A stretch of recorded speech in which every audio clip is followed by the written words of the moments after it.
We're live. Hello everyone and Happy New Year. Welcome back to the poddy. Triggered Reds episode 2. Ancelotti special. What's the other one? We've also done a Premier League team of the decade who would get top 4 with players that you might have forgotten about. So it's an obscure Premier League 11. We've both compiled one each and we'll debate each position. He'll surprise me, I'll surprise him.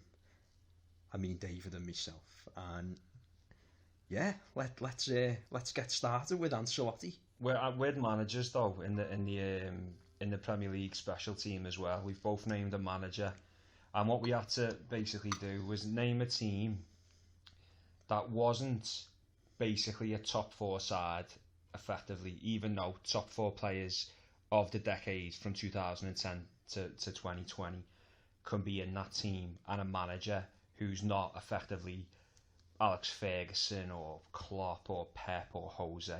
It had to be someone who might have went under the radar and would have decent success with our teams. We don't know each other's teams at all, other than the left back, yeah. But that was through a random conversation. So we'll reveal the teams shortly. So we just watched Man City and the Ev 2-1. Spoiler alert, in case anybody wants to watch Match of the Day whenever this actually comes out live. 2-1 to City. 2-1 to City, of course. Don't need any favours from Everton anyway. But it was interesting to see. Wouldn't count on it, to be honest. Wouldn't count on it, no. Wouldn't count on it. But interesting to see Ancelotti in his first big game. People go on about the renaissance at Everton, which, you know, probably started with Duncan Ferguson, really, didn't it?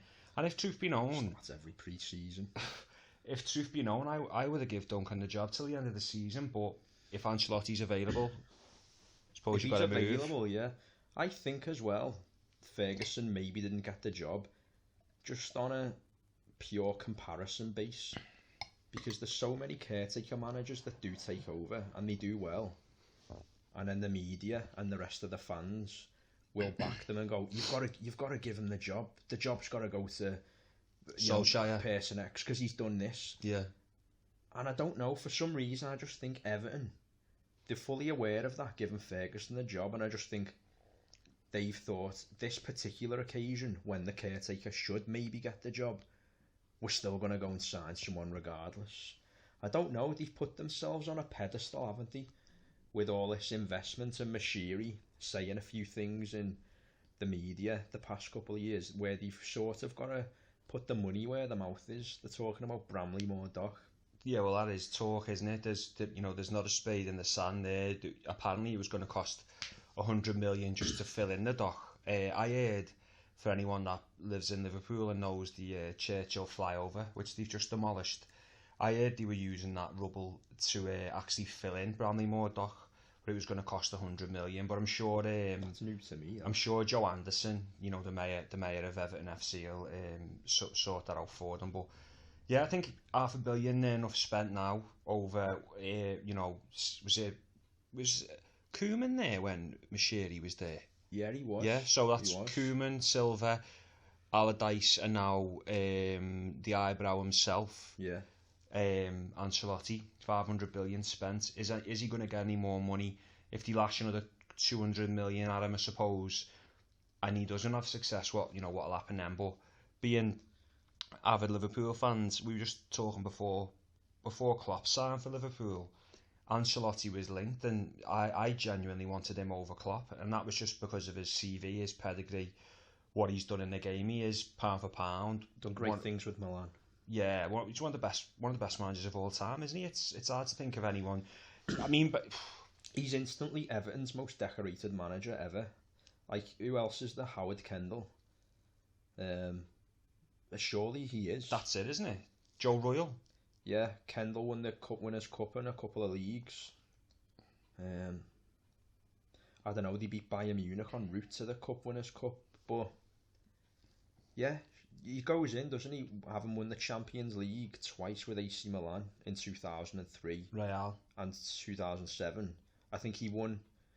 I want to say he only won one league title with Milan. Might have been 2 Serie A's.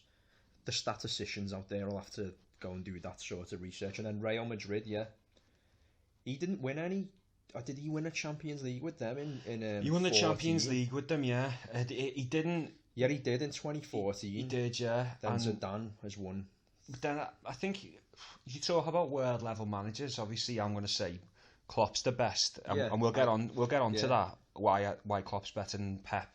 Obviously, True Geordie and the boys touched on that recently on the kickoff. But you'd say, all right, Pep and Klopp 1 and 2, yeah, whatever. And then over the years, you'd say Mourinho and Pep, and you'd say, Mourinho's the third best, second most decorated. And then you'd probably give it to Ancelotti. But on recent times and in recent form over the last few clubs they've both been with, is Ancelotti now above Mourinho in that bracket? Because Mourinho's had a couple of rocky years, hasn't he? I don't know. I'd say Mourinho's United years are a touch better than Ancelotti's Napoli years. Yeah. Just with the... He did actually win trophies, didn't he? That's it, yeah. But Ancelotti had the PSG years and the Bayern Munich years, didn't he? And I'm not sure he was as... Bayern Munich's a given now, innit? I'm not sure he was that renowned at Bayern, to be honest. I don't think he was a good fit for the club. I'm just looking at his time at clubs there, and apart from Milan, he is a bit Mourinho-esque himself. The amount of time he spends at clubs. He's signed for Milan. He played for Milan as well, which spanned 5 years, making a total of 112 appearances. But he signed for Milan in 2001 and left the club after a hugely successful era in 2009. After that and before that, he'd done 2 years at Parma in 96-98, 1 year at Regina, and then after Milan, it's 2 years at Chelsea, 2 years at PSG, 2 years at Real, 1 year at Bayern, 1 year at Napoli. There's only Milan where he's had more than 3 years at. When I'm saying 2 years, by the way, guys, PSG, for example, says 2011 to 2013, so that might be 3 seasons. I don't know, but over the course, it looks like it's 2 years. When you look at it there on paper, it's probably going to sound quite an insult to Everton, but the calibre of teams he's managed there from, after his Parma days, Juventus, Milan, Chelsea, PSG are not on really, are they? No. Real Madrid, Munich, Napoli are, when Everton were at the best, maybe not, under the Moyes years, Napoli were probably the equivalent of Everton in that league, weren't they?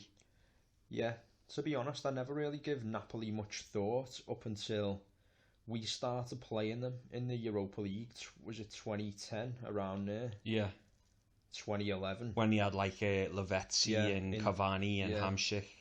That's the first time I'd started to pay attention to Napoli. They were a great team to go on FIFA 11, FIFA 12. Well, I was looking at them when he had Rafa, obviously, just keeping an eye on how they were getting on. But I think for Everton fans, you over the moon, aren't you, with the appointments of Ancelotti? I mean, I don't know why they banked so much money on Silva. Silva was like at Martinez 2. Even more like remember Andre Villas-Boas? The next special one, AVB. Yeah. Tottenham went out, spent like 15 million to secure his services. He was fucking shit, lad. I think that's it, innit? People get taken away with this idea of sexy football and needing the foreign manager as who did you say then? Sui, it's AVB. Yeah, like AVB at Tottenham. It's like Harry Redknapp was miles better of a manager than AVB. He actually got Tottenham. Was he there fourth. just before AVB? Yeah. He got Tottenham 4th in 2010. He lost out, didn't he? And then Chelsea won the Champions League. Yeah. Or years wrong there. Something happened anyway. So Chelsea won it in 2012, didn't they? So I think Tottenham got Champions League in 2010 with Redknapp. And then they got it again in 2012 with Redknapp. But Chelsea won the Champions League, so Tottenham didn't get it. Yeah. And they sacked Redknapp and put AVB in. Why would you do that? And pay the money just because they thought he was the next Mourinho. I think everybody's been trying to do that like since Mourinho. The only one who's actually done it and come up trumps bringing a foreign manager who's young was Pochettino. But he went to Southampton and blooded his teeth. Mourinho wasn't exactly a no-mark. Yeah. He'd come from Barcelona. He'd come from winning Champions Leagues with Porto, he had pedigree. He wasn't a no one by any stretch. But now in the Prem, you've got Ancelotti, you've got Mourinho, Klopp, Pep. I think Rafa will be back there in the next 18 months as well. So you literally have every top level manager in the same league. And let's not forget, the Messiah has returned to West Ham, David Moyes, back in the Premier League for 18 months, and he said he's going to force West Ham to keep him on this time. Christ. I need to show you this thing. It's from another football channel, but they do the it's called Tifo Football, shameless plug, but they do really good drawings. It's like a cartoon thing, but accompanying the cartoons is these stories that they do, and it can be anything from financial fair play in football to the way Klopp does the gegenpressing. Really good, and he done one on Moyes at West Ham from 2 years ago. Yeah. But it's resurfaced again, and you want to see the cartoon they've drawn for Moyes. It's terrifying. I'll have a look at it. It's absolutely shocking. Yeah. We should get them to do our intro.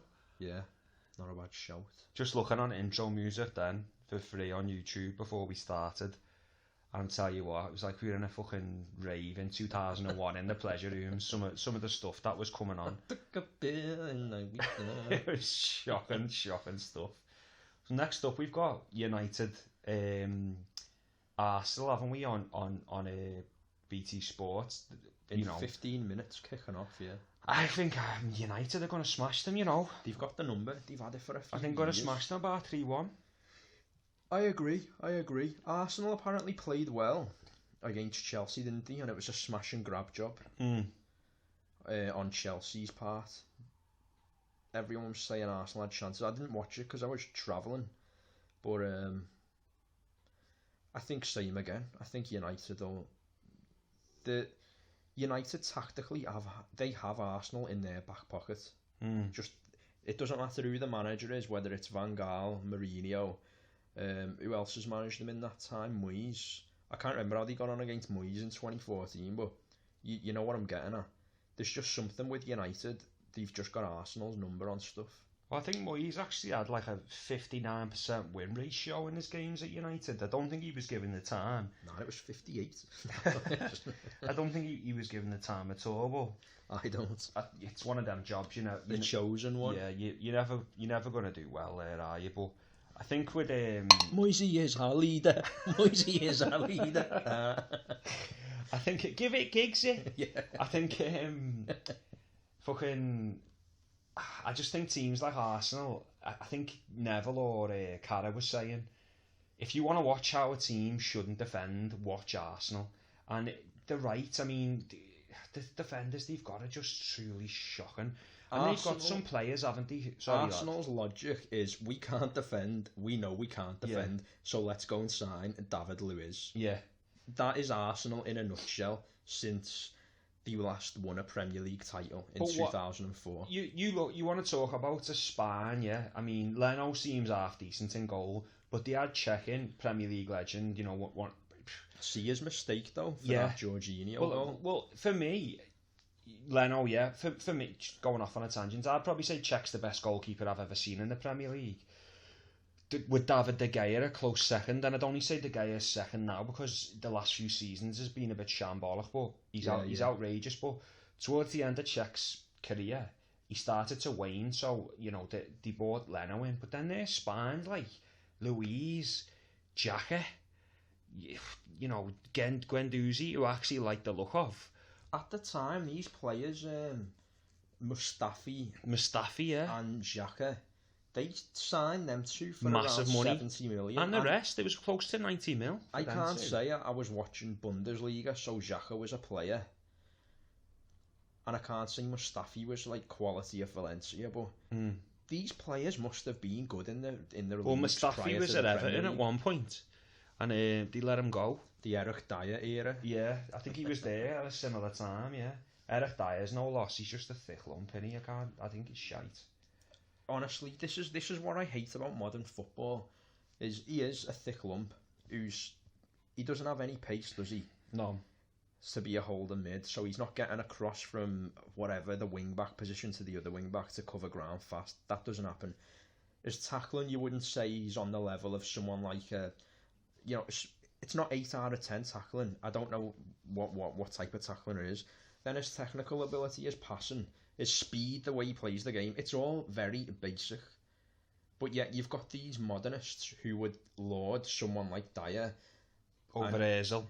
Something like that, yeah. But it's this modernist in football where it's like, well, you don't understand what Dyer does for the team when he gets picked for England by Southgate. It's like, no, piss off with all that. Like, I know what he does with the ball. I'd rather have John Joe Shelvey in the England team than Eric Dyer. 100%. The players like Dyer, it's just very unremarkable. And that's not a slight on Shelvey. I think on the ball, Shelvey's outrageous. He's one of the best passers of the ball in the league. I've been watching all these mentality, isn't it? Goals of the decade on YouTube, whether it be from BT or Premier League, and Shelvey has got at least two goals in there. But to be nominated, in goals of the decade, one of them's against the one against Chelsea, Aston Villa. For us, remember that? That one. Well, this one's a bit like that, but it's even better. It's when he's at Swansea. The Villa keeper clears the ball and Shelvey controls it in his own half. Yeah. He's near the halfway line, but he's in his D, the circle of it. First time, lad. Straight in the back of the net. I forgot he even went to Swansea, Yeah. I remember Stan It was like Petrov's, against Derby all them years ago.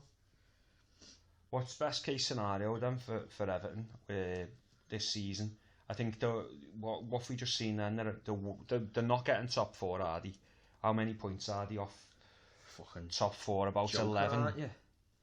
I said to our Jamie at the beginning of the year, it was my birthday. Who's a blue? And my cousin he's a season ticket holder, writes some stuff for a fantasy football thing, and I said, I'm telling you now, and by the way, I did say this, I'm not just saying it in hindsight, I said, Leicester and Wolves are the only two outside the main top 4 that will challenge Arsenal and United for a top 4 place. Because at the time, you had Liverpool, City, Tottenham, and was it Chelsea? Did they get top 4? Yeah. Whatever them 4. And United and Arsenal. No, Chelsea won the Europa League, didn't they? You're right. Liverpool, City, Spurs. Tottenham. Who's the 4th one now? Liverpool, City, Tottenham. Fucking hell. God, who finished 4th last season in the top 4? Fucking hell. Was it Chelsea? That's what I'm thinking. I'm sure Chelsea got 4th and the Europa League. Oh, they did, and that's why Everton got it, or somebody else. Wolves got a Europa League spot, wasn't it? I said to my cousin anyway, Wolves this year and Leicester this year will challenge United and Arsenal for getting into that top 4. Already been proven right with Leicester. Wolves were knocking on the door up until recently. Let's be honest, they're not getting top 4 Wolves, are they? No. But my cousin was like, did you not see this? I'm paraphrasing now. He was going, did you not see the teams we beat to the back end of last season? Yeah, when there's no pressure. Exactly. Everton are a great side when there's no pressure. We were the same, lad. Yeah, we were. We were the same for about 10 years. We were even a bit different to them, where it was we'd get to a final, we'd handle the pressures of the semis or whatever, or we'd be fighting for 4th, and then we'd get 5th. Well, it was like the Europa League final. Got all the way there, stuff just like fucking that. lost Carling it. Cup finals. Yeah.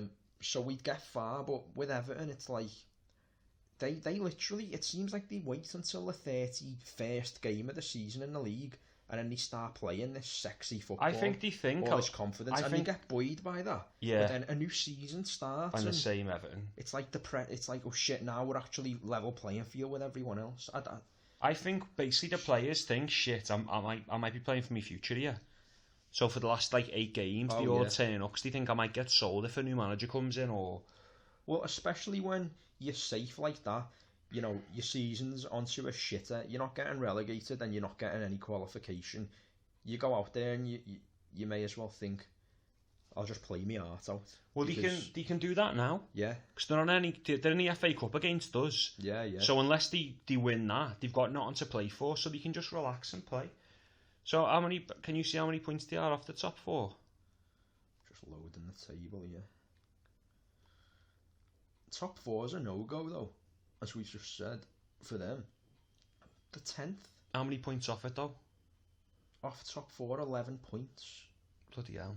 and that's behind Chelsea, so they'd still have to usurp Wolves, Tottenham United, and Sheffield United. And Palace. Yeah. That's interesting though, isn't it? Tottenham United, Chelsea. What's the point there between them? Chelsea are on 36 points in fourth, and then Tottenham are on 30. If United beat Arsenal right now, though, they'll go 2 points behind Chelsea. That's very interesting. Bad result for Spurs today, though. Everton's best bet there is 8th, because they're not finishing higher than Wolves. Well, if Wolves win the Europa League... Yeah. You know what, though, with Wolves being 7th there, then everyone above Wolves being the main top 6. Wolves aren't finishing any lower than 7th. They're too good not to. Yeah. No, I can't see it myself. Look at Arsenal there, though. 13th on 24 points. Bournemouth are on 20 in the relegation zone. If Arsenal lose tonight, they're 4 points away from safety. Do you think Arteta will get to the end of the season? Yeah, well, apparently he played well, didn't he, against Chelsea. They were just victims of, like we said, a smash and grab. But teams like Arsenal, Everton did it. Where they went, you know what? We going in 2 on the spin and then they're completely safe. Yeah, they're not getting relegated, to put it that way, but it would be interesting if it's 10 games from now, 30 games played, and they're in that same position. Yeah. That would be very interesting then. Because that's a pressure like Liverpool fans never have to, you know, or any of the top 6 never have to deal with Arsenal now being the exception if things go pear-shaped. That relegation type pressure. You know what it is with Arsenal though? It's like, for years they needed this, they needed that, and they went and they got it. They got the goalie, they got the centre-back, they got the destructive mid, they bought in Aubameyang, they bought in Lacazette, and they spent a small fortune on Pepe, who's shite. Yeah. Just so bad. I don't really know what he does. He dribbled past Van Dijk in that game against us, but they lost 3-0 or 3-1. And then he scored 2 free kicks in the Europa League. That's all I've seen from him so far. Doesn't look anything good, does he? Arsenal are just walking out now with United. A flicky, tricky, whatever you want, like fancy Dan type, but it's all about end product, innit? And I know me and you've bashed Salah for, you know, his technique on the ball, his control, his touch, but he does get the goals, he gets the job done, yeah. And that's what matters. So, do you think we should do our reveal? I just want to make one final statement going back to Ancelotti. Fucking hell. Who knows how he'll do? As you said with the money there, I was just trying to do some research on who he actually signed to play for him when he was at Milan, and he'd signed Kaká in 2003 from Sao Paulo, so that would have been for pennies, wouldn't at the time, so that's probably one of the best signings ever in football. Awesome, him. He also signed Clarence Seedorf. Where did he get him from? Inter Milan. Yeah, they do business in Italy. Maybe though, that was don't like a Bosman, and Seedorf went on to make 300 appearances for Milan. One of my favourite players ever. Yeah. He also signed Nesta from Lazio. Remember, that was a big money signing, no? Point being is, as we were saying with the money, he has shown evidence of, you know, cute signings. Like, he shows he's clearly got an identity of how he wants to play his football. And I know Everton, they have signed managers like that. Martinez had an identity, Moyes had an identity. But if Ancelotti's able to get players of this calibre to play for his identity, then Everton might go on in the next 2 years and start challenging for the top 4. They might... Who's centre mid for Napoli at the minute? Zielinski. You know, someone like that, if they could get hold of him. Yeah. I heard the other day they were linked with Insin. He's got the contacts, hasn't he? If Everton got the money, then sure enough they can be a threat come the next 2 years. I find a lot of managers now, they never, like, we haven't signed one player from Dortmund, and like when we got Klopp, everyone was like, oh, we'll sign Roos, we'll sign Götze, we'll sign Hummels. Yeah. Like, a lot of managers now don't bother going back, do they, to make signings? I don't know if it's like a respect thing or whatever, but it just doesn't seem like they do. I think, for once, Everton have got a manager whose identity's tried and tested, and if he needs to defend in games, he will. He hasn't got that philosophy where it's like, no, we'll play you off the park. Like, Silva or Martinez had. He will be pragmatic in games. Yeah, he'll be astute with his signings. He won't sign players for stupid money because he'll think, he's managed Ronaldo, he's managed the best in the world. He's not going to suffer prima donnas. I think the likes of Mussy Keane, I think he'll have to prove himself over a short space of time. For me, you're a player who's 19, you scored 6 and 5 or 5 and 6 for Juventus, and you played for Italy and scored goals. Why would Juventus let you go? Yeah, that's when all your strikers, Mandzukic, Ronaldo and Higuain, are all over 30. Yeah, Souness was saying that, weren't he? Surely the logic would be to blood him in. Yeah. Like, keep a young kid. Or loan him out and, bring him back.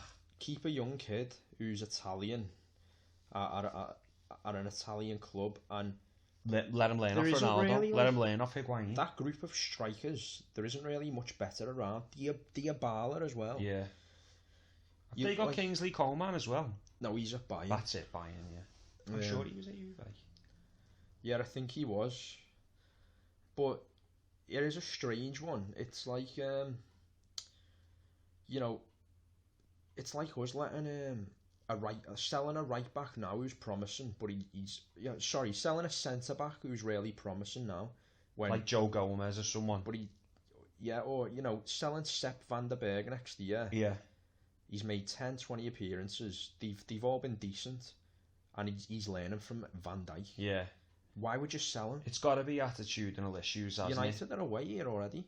Strikes. Rashford's mastered that knuckleball, hasn't he? I think I said to you the other week, is just he the best knuckleball striker in the Prem, which is quite an obscure point, but he only hits the ball that way on the instep. He doesn't hit it any other way anymore. He does it from a dead ball, or he does it from a rolling ball. He does it on his corners. He's top quality, him, and so is Martial. He just hasn't got the mentality. But for me, I think I've said it about this Keane. He's got all the trappings of another Balotelli, and obviously I'm making comparisons because he's come from an Italian club and he's played for Italy and he's young, and he's physical. He's got all the attributes that Balotelli's got. He just needs to not end up that way, because Mark Manaman said before, if you've left Juventus, you've took a big step down and gone to Everton to prove yourself. If you don't prove yourself at Everton, where'd you go then? Like Watford? What happens? What happens to you then? Do you end up becoming a player who just is dropped down the leagues and is a bit of a journeyman? I don't know. If anyone's going to get it out of him, it'll be Ancelotti, won't it? A few of them players tend to go to a decent side in France, like Lille or Lyon. You like Depay? Yeah. I'm sure there was a couple others that went back to Lille, something like that. But have you seen his new Barnet, by the way? He shaved his head and he put a picture on the gram or something. Who? Memphis Depay. And he's like shaved his hair and he had like a wife beater on, like a white vest. And somebody had like put it up and put like, who does Memphis Depay? I think he is Vin Diesel. The one I was going for there was CJ from San Andreas. That's where I was heading towards. He's like bicht his head though. I remember walking around Grove Street. Grove Street in my wife beater. I've just done a drug deal on GTA. Not in reality. It's right, lad. Obviously fans.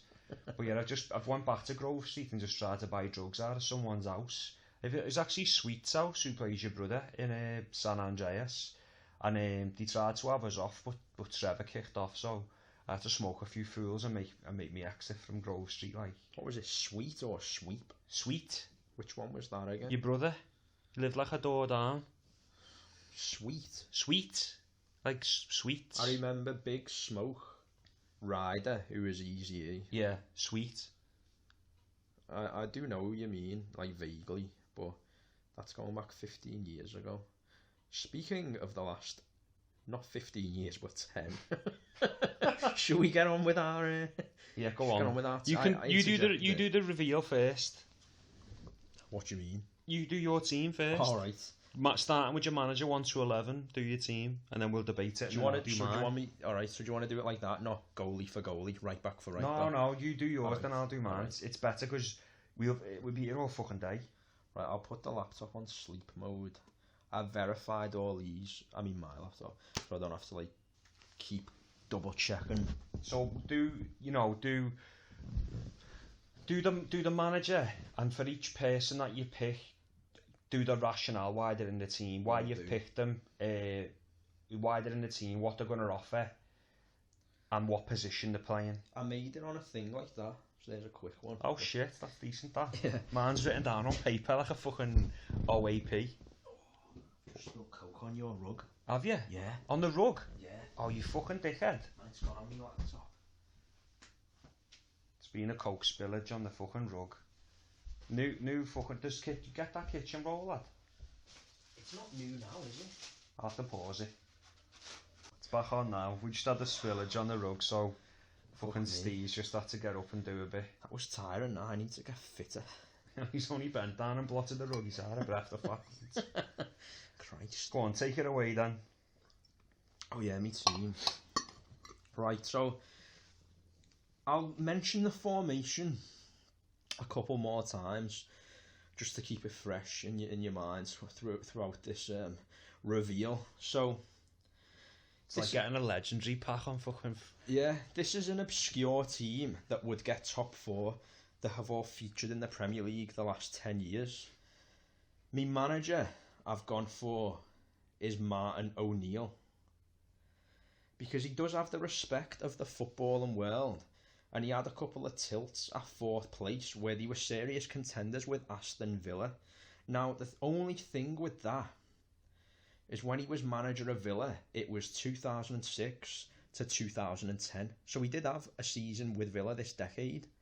I'll give you that. And since then, he's managed Sunderland, which was also in the Premier League. You're not going to do anything with Sunderland, are you? Nah. I don't care who you are. And after that, he was manager of Republic of Ireland for 5 years. Now, my logic there is I'm taking the 4th place pushers with Aston Villa. He also has a knack for signing good players as well. Like, I think, did he give Agbonlahor his debut? Yeah, but he come through the academy. He came through, but he definitely signed James Milner, didn't he? Yeah. From Newcastle. Yeah.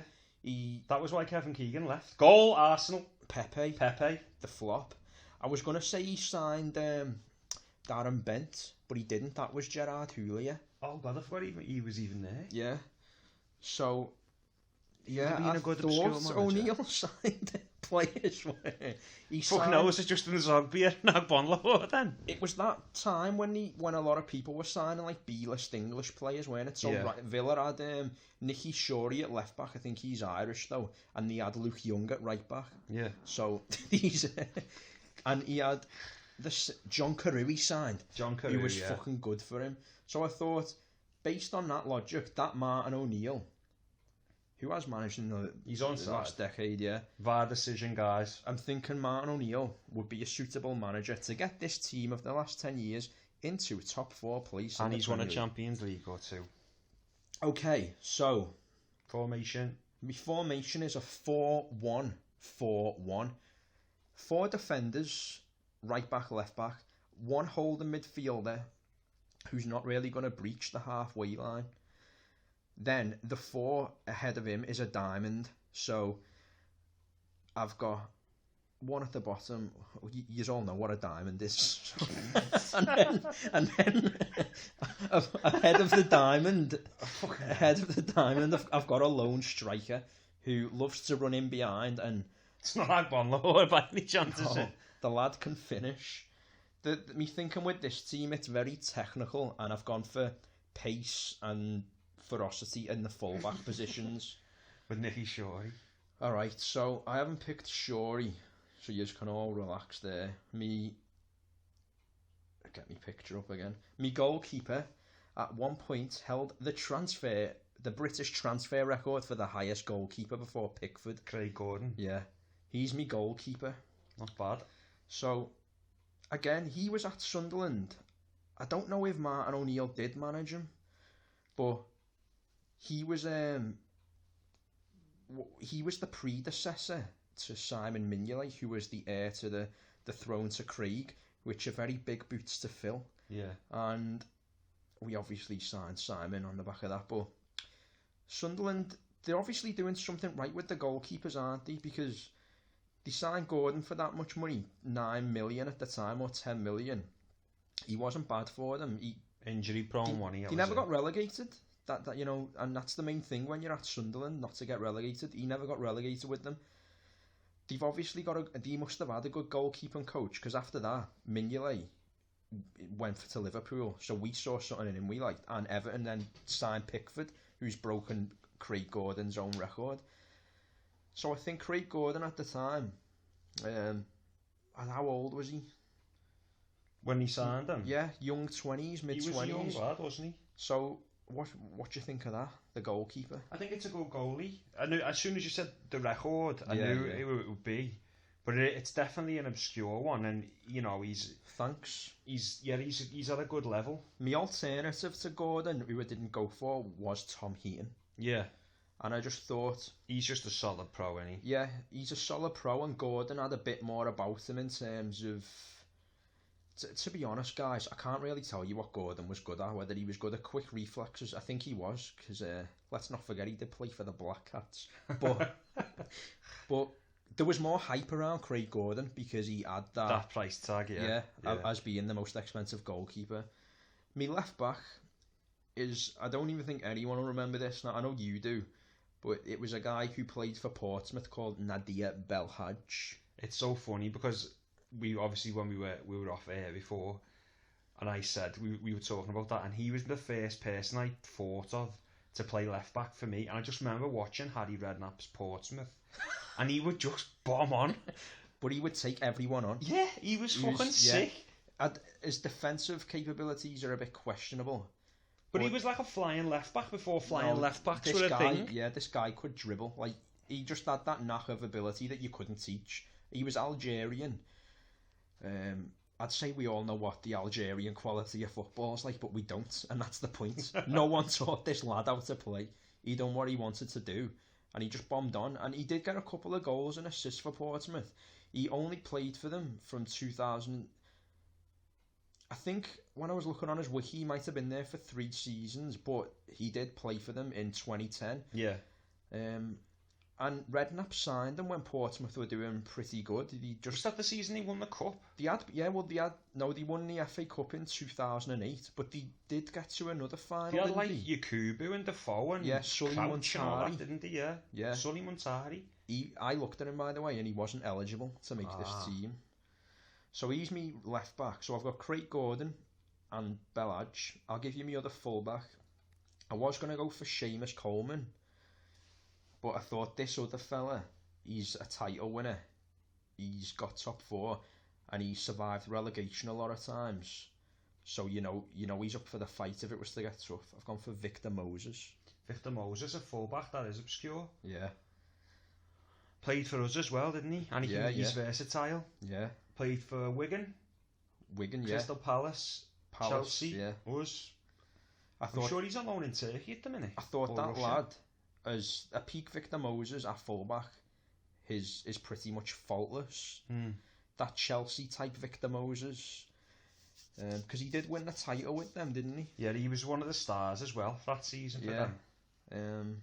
I think it was Conte put him back to fullback, and he done more than a job for them. Me centre backs is Johnny Evans. Another title winner. Yeah, won a lot of titles with United. Been around a solid dressing room for most of his career, especially his early career. He didn't win the league with Leicester, did he? No. But he's 31 now. Wealth of experience for Northern Ireland. He's one of the linchpins in this Leicester team as well. He's played for United, and he's played for teams who West Brom. They fight relegation. Solid defensively though. And now he's back again at Leicester, so he's not obscure in a sense that no one knows him, but the whole point of this, like we said, it's like an underdogs 11, innit? Yeah, and last 10 years, I think Johnny Evans does qualify for a centre back. Yeah. The other one is the Brazilian who played for Chelsea called Alex. Oh my god, what a strike! Yes, fucking loved Alex. Like, again, I wish I had him in mind. They had him on loan for years. What a strike! Yeah, they brought him back, and I think he actually did win a title for Chelsea in 2010 with Ancelotti. Yeah, you'd be correct, Ancelotti. Yeah. Well, Just on that, did AVB go to Chelsea after Tottenham? He did, no, didn't he? it was Or the other way Chelsea then round. Tottenham? No, he went to isn't he at Zenit St. Yeah, Petersburg? but didn't he do he's managed Chelsea and Tottenham, hasn't he? Yeah, both of them. Go on then. So it's Alex, yeah? So that's me back five. I've got Craig Gordon in goal, Victor Moses, Belhaj, Evans and Alex. Can't argue with that. So me one holding player who's protecting that defence. In case Alex bombs on. Yeah, is Wilson Palacios. I liked Wilson Palacios. He played for Villa as well, and Wigan, didn't he? And Tottenham. Tottenham, yeah. Yeah, but he started at Wigan. So Honduras' finest. yeah. So again, like Wigan had that group of players that were getting picked off by other teams. But they were all from like mid to South America, weren't they? Like Valencia was from Ecuador, the Honduras. I just thought of a striker I could have had. Well, you can have him as a maybe. But as you mentioned them players, Hugo Rodallega. You're going to say Zahi or Hugo Rodallega? I thought of Zahi, but I didn't go for him in the end. Hugo Rodallega had some talent, didn't he? Yeah. So Palacios is the protector. Again, he survived the relegation with Wigan. You know, he's about to fight. My other alternative to him was Nigel de Jong, but I just thought Palacios offers more. De Jong was like... He was a bit dirty, wasn't he? He's played with better players, but I think Palacios is the better holding mid out of the two. Not bad. And he's also... I think he might have got top four with Tottenham. He was in a good Tottenham side. He was in Gareth Bale Tottenham side, wasn't he? Yeah, that's it. So he's me holder. Now, at the base of me diamond... This is one where you're all going to laugh at me, but you need to think of the season he had, why we signed him. Charlie Adam. When he was at Blackpool in that season, 09 to 10, his left foot... was outrageous, He was 25 at the time. It was like watching Javi Alonso with Scottish. You wouldn't think it to look at him, but he was like still only young, 24, you wouldn't 25. Think it to look at him. But he's looked 46 since he was 19, hasn't he? So he hasn't aged a day. And I just remember watching him for Blackpool going, I'd like us to sign him. And we did. And it didn't work out for him, but...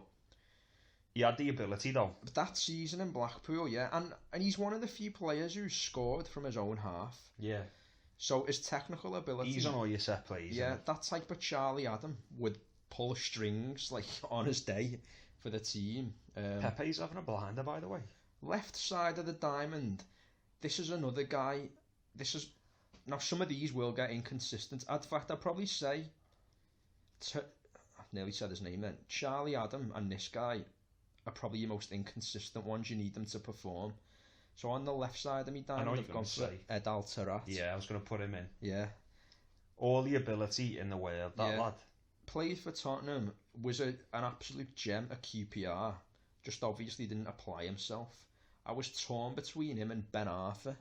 Yeah. But I thought Tarat had showed more in the Premier League than Ben Arthur. Ben Arthur got the signing at Barca and PSG, didn't he? Yeah. What happened there? Is he still at Barca? No, I looked at this the other day. He was at Newcastle, wasn't he? Yeah. Went to some French team. I don't know who I think after it was that. Lille or but then PSG Nice. picked him up again. Yeah. Because he was so promising for that Lille or Nice, like you say. And then he left PSG and I don't know where he's at now, but I didn't pick Ben Arthur. So Tarat's the left side of me diamond, and me thinking with that is his ability on the ball. Belhaj will be... The only thing with that, Belhaj and Tarat, is exposed to fuck. Like, yeah. Wilson Palacios Just going to have his work cut he's out. just going to have to cover every time. Belhaj bombs forward because Tarat's not running back. Right side of the diamond is probably me joint best technical player in the whole team. This is again so he can cut in as well and just run some of the game. I've gone for Rafael van der Vaart. He was class, like. I think, although he was, you know, He's the one that you said was an 87 on FIFA. Yeah. Like you'd have to agree with that. Yeah, he was sick. Van der Vaart played with some top players in a top Dutch team as well. Ruben. Can't believe I just said Ruben like that. Robin. Schneider. Van Nistelrooy, Van Persie. He played with some top players. Ruben Van Persie. And he was good at Tottenham, by the way. I actually liked him more than Modric at the time. Yeah. Van der Vaart, Gareth Bale and Modric. Like, what a midfield three there. Yeah. Don't know who the other one was, but so far, what are your thoughts on that? Solid. Well, not solid. Solid's the wrong word. Obscure with a lot of talent in there. Not a lot of balance though. Wilson Palacios is going to be run ragged every game. Do you not think the formation outsets the imbalance though? Not down the left, no. Who's right back again? Victor Moses, so that's solid. He's bombing on, but he's solid, yeah. At the point of the diamond, I've got my favourite player on his day. I wanted Liverpool to sign this guy after he was at West Ham. I gone for Dimitri Payet. I was going to pick Payet. He's fucking unbelievable. Yeah. For that season, wasn't he? Like 18 months he spent in the Premier League. He said he wanted to go back for family reasons or something, but what a joy to watch. But how good is it that he actually did go back to Marseille? Yeah. He didn't go, I'm going home for family reasons. Like, I remember Carlos Tevez saying, I need to go closer to my family, and then he moved to China or something. Yeah. It makes, Yeah, he's world level. And I've got... When you've named your final player, just do a recap of the 1 to 11, just name them. So I've got the back five, as I've said, protecting, hopefully doing a bit of a park the bus thing, and then this five are all interlinking, changing, playing balls in behind to get onto this fella's runs, who then hopefully slot it. I've gone for Loic Remy as my lone striker. Pace, can finish, can open his body, composure in abundance. Played for Chelsea. I don't know. He's obviously won trophies because Chelsea seem to win a trophy every year. Yeah. Top player in France when he was out there, and I think he has been capped by the French national side. And we nearly signed him, didn't we? Deal was done. If it's any bonus as well, the fella who's in the number 10 behind him is Payet, so he's both French. That gets you bonus points on Ultimate Go on Team. then, do your 1 to 11. Just so reel them recap: off. Craig Gordon in goal. Full backs: Victor Moses, Nadia Belhaj. Centre backs: Alex and Johnny Evans. Holder midfielder: Wilson Palacios. Above Palacios, bottom of the diamond, is Charlie Adam. Left of the diamond, Adelterat. Right of the diamond, Van der Vaart. Point of the diamond, Dimitri Payet. All feeding balls into Loic Remy. Who's captain? Captain of that team, for me, would have to be Johnny Evans. Johnny? Yeah. Fair enough. Well done, little Steve. Go on then. It's a good team. It is. Thanks, Dave.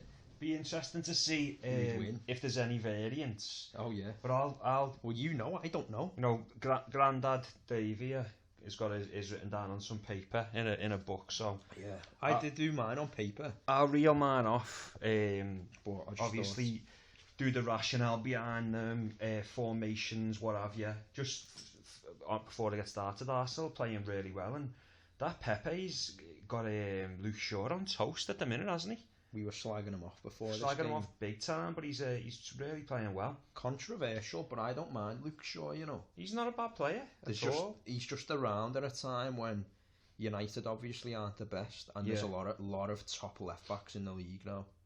So going on to my team, I'm playing a 3-5-2 or a 3-4-3, depending on how you look at it. Mine had cut it apart. Depending on how you look at the number 10. I've got two old midfielders in front of a strong back three, but there's a maybe with one of the midfielders. I'll get to that. But I'll just start off with the manager. So Warnock. That Warnock video, we'll have to watch that again. I fucking love that video. Get out of my face, son, you're fucking disgusting. But so on to the manager that I love. I was struggling with the managers. I was trying to be obscure. Martin O'Neill didn't even come to my mind, to be honest, which is a really good one. If he did come to my mind, I probably would have picked him. But obviously, probably would have thought about him because he had a renaissance at us. Maybe it's because I'm a Liverpool fan or what. But I've gone for Kenny Dalglish as the manager because I just thought, you know what, he's a legend. He's won it all. He commands the respect of everyone in the game, and you know, players, especially British players, will look up to him as a legend playing for them. playing for him and what he's achieved. And you know, he was in the Prem for what was it, 2 seasons? Yeah. He obviously took over from Hodgson 2011 and then they bought 18 months. Brendan in, didn't he? And I think he probably set a lot of the foundation with the good football that we started to play at the time. I remember he even had players like just Jay Spearing in the team, but they were actually playing all right. Although we didn't do much, you know, we got to 2 finals that year. We won the League Cup, and you know what he did to keep Luis Suarez happy at the club as well, I think goes a long way for why I've picked him. So Kenny Dalglish at the helm, me goalkeeper. Great player as well. Great player, great age. My goalkeeper, who's pretty much won everything in the game, was in the Premier League, and it was a shock that he was in the Premier League, is the Brazilian Julio Cesar. So I picked him as my goalie because he played for QPR, didn't he? He'd have gone well in my team with Alex. But at the same time, you know, he's played for everybody. He's played for Brazil. He's played for Inter Milan. Yeah. He was a top level goalkeeper at the time. Yeah. I was surprised QPR got hold of him. But exactly. They were playing. You know, they were gambling, weren't they? With players they were trying to sign and to get hold of some of the. Well, they had a lot of the money, didn't they? Yeah, and that was the thing at the time. They had that documentary out, the 4-year plan, which was really good. That's another one who Nathan Manua played for, by the way. QPR, yeah. So yeah, I picked in Julio Cesar, quite good on the ball, brilliant reflexes, good shot stopper. So I think he'll go into the team quite well. Obviously not at his best when he was at QPR, but I thought he was quite obscure, so I've picked him. I've checked he did play in the 2010 or after 2010 seasons. So me 3 at the back, me back 3 solid. It's just solid as a rock. I've got a lot of height in there, not a lot of pace, and not a lot of ball players. But the first of me back 3 was Blackburn's finest, Christopher Samba. I thought of him. Absolute colossus. Could go up front as well when they were chasing the game. Proper Sam Allardyce tactics. Tactics like where, you know, just lump the big fella up front. But yeah, he was a good player, and I think he went on to play for Angie Makachkala in the Russian league as well. And then he went back to QPR, didn't he? I'm not too sure. So I went for Chris Samba on the right side of me defence, because he's probably got more pace than me main centre back. This is going to be a slow defence. This. So me main centre back, another behemoth of a man, Breda Hangeland from Fulham. Yeah. Absolutely solid defender. 6'6", 6'7". He's actually a Liverpool fan. I've seen him at the match. He's bloody huge. So I wanted him in the side, and I was going to just have a 2 centre backs with Samba and Hangeland, but I thought if I played 2 flying wing backs, I'd be exposed no end, because they've got no pace to split the defence. Yeah. So I thought I'd go for Samba on the right side of the 3, then I'd have big Breda Hangeland in the centre of the 3, and to the left of the 3, although he's still playing now. Is he left-footed? No, he's right-footed, but he's all right on the ball. It doesn't matter really, does it? No, and in his day, he was quite quick. He's really slow now. Although a recent derby would show you he's still faster than Adam Lallana, is Phil Jagielka, who probably might feature tomorrow when we play Sheffield United. Jags is obviously been in the Premier League for, you know, over 10 years now. Just left Everton, but still did a real good job for Everton last season. Captain material. He is me captain, to be honest with you. He is me captain in the team. But if you look through the Premier League over the last 10 decades, 10 years, and take out, you know, the main centre-backs, like the great centre-backs like Carragher, Terry, Carvalho, a lot of people rave about Ledley King. I think Jagielka's up there, you know, in the top 5 or 6 centre-backs. So I wanted him in the side. I wanted him to be captain. So back 4 of Julio Cesar, Jagielka to the left, Hangeland in the centre, Chris Samba, right side. So move on to me 2 old midfielders. A player that has won a title. It's very narrow, this, isn't it? It is narrow, but I'll give you me width soon. A player that's won a title, you know, solid player. We flirted with him for some years. He did end up on Merseyside, but for the Blues, was Gareth Barry. So I was looking at him. I thought Gareth Barry would come in and he'd sit there nice and, you know, He doesn't move much, but he's solid on the ball. Not the captain material. He's no frills. He's going to protect those three at the back. He could, like you say then, could be captain, couldn't he, as well? He could be captain, yeah, but I put him in late. I've scratched someone out for him. So I was actually going to put in Yohan Cabaye, but I thought against it. We've thought a lot of the same players, yeah. Yeah. So I thought against it, and I put in Gareth Barry. Now, the fella I was going to have next to Gareth Barry was touted as being, in 2 years' time after signing, the best player in the world, and that's John Obi Mikel of Chelsea. That's a blast to the past. However, I've decided against John Obi Mikel, and I've put Ramirez in instead.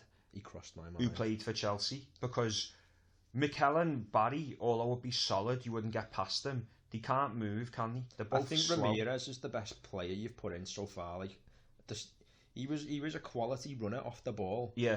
And then in big moments as well. Yeah, big moments. Like yeah. That chip against Barcelona. And he got him, gets Chelsea back into the game. He got a move to China, didn't he? Didn't he go to a club in China? Yeah. So I've put Ramirez in, Slim Pickens as he was known. He's going to be me legs next to Gareth Barry. So they're both sitting. No, Ramirez is a top player. Now on the right hand side, it's actually a right back, and I wanted him in because I thought, I know who you've gone for. You probably will know we've gone for, but when me centre backs are, very narrow, he can drop back in to make it a 5. Valencia. No, and me left midfield. Oh, what a miss! Gone for a throw. Sorry, me left midfielder can do the same, but me right back for me was one of the best dribblers in the Premier League for some years. Yeah, Glenn Johnson. Yeah. 17 million signed for us from Portsmouth, and he signed for us at the wrong time. If he was playing for the Liverpool Klopp team, all right, we've got Trent, but he would be perfect. A lot of people would be like, even in this obscure one here, when they know it's an obscure 11, they'd be like, "What? You gone for Johnson?" But it's like he was class. Oh, when he was carrying the ball forward, I've not seen many players who actually. They don't really look like they're going at full speed. They look like they're jogging with the head up. Yeah. He would dribble and not really have to look at the ball that much. He just beat players, and he could go inside on the left, outside on his right.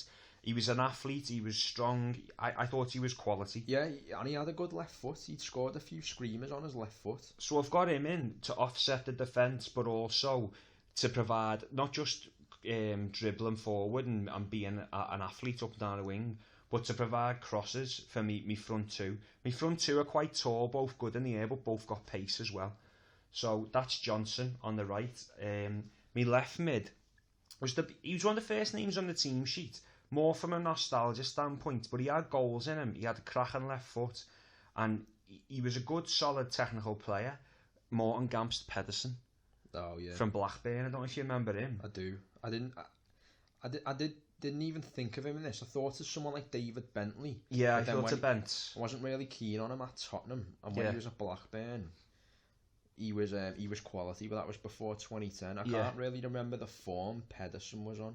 I just remember Pedersen having a cracking left foot, scoring a lot of goals for Blackburn. No, he was unique. And working up and down quite well. He reminded me of like a Nico Crankier type player. He was in a good team. At the time, we had a two-guy in there. Yeah. Who was it? Two-guy Kerry Moglu and Andy Cole. Benny McCarthy. Benny McCarthy. They had good. Benny McCarthy would have been a shout. They had good players. So that's the midfield. Barry, Ramirez, Glenn Jono on the right, and Pedersen. And then in front of them is a number 10 who I was umming and ahhing over because I thought, is he sexy enough? And he's probably not, but he scores goals and he did it consistently, and he probably never got the credit or the move to a bigger club that he deserved. But Kevin Nolan I've put in.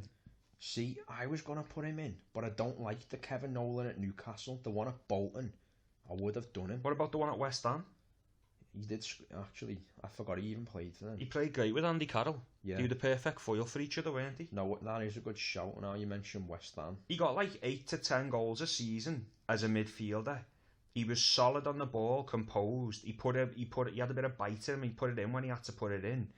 And, I don't even know if he ever had an England cap. A beaker, yeah, with his little celebration. But I thought, you know what? He's going in the team because he won't do much going backwards, but I've got Ramirez and Barry solid. I've got Johnson and Pedersen solid. and he'll just sit there and he'll just sweep me up 10 goals a season. Yeah. I did also think about Tim Cahill, but I decided against that one in the end. So my strikers, I've gone for 2 strikers, and one of them you had, so Loic Remy, one of the first names on the team sheet. The season when Mourinho come back and Chelsea won that league, he was absolutely pivotal, and it pissed me off because we had him in the bag, and because this Hart thing, we didn't sign him. Yeah. I think that season on his own, he got Chelsea something like 10 points, coming off the bench, scoring goals to get draws, scoring goals to win them leagues, and you think... We should have gone for him. We signed Should take a gamble, didn't we, yeah. instead? Yeah. Take a gamble. I mean, he was perfect for Liverpool. It was very much like the Minamino signing now. Like, you could get him for 8 mil. Yeah. And you probably know what you're going to lose. Yeah, he's going to be sound either way. So, yeah, I thought, yeah, he had to go in the team. Fast, strong, good in the air, really good. I think he'd work well with me other striker. And it pained me to put him in the team, to be honest, because of obvious reasons. But Demba Ba, yeah, I put in. When he was at Newcastle, unplayable.